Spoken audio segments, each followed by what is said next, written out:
天气安尼无稳定，肠仔病毒的疫情即马看起来是有较降，就医的人数随风平顶礼拜有减2成，也毋过约有21000人次，而且阁有一个肠仔病毒重症的案例，是出事敢若5天的红婴仔，伊去喂着克沙奇 B3型，是今年上细汉的个案。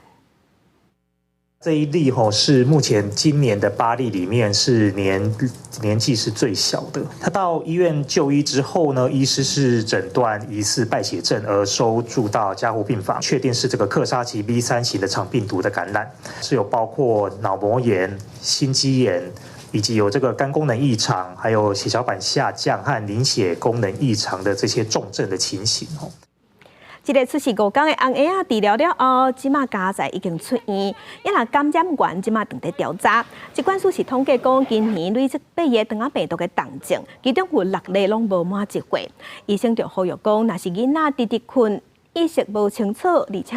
吐袂离、心跳阁变紧，爱赶紧无排除是肠仔病毒重症的表现，家长就爱赶紧甲囡仔送大病院去治疗。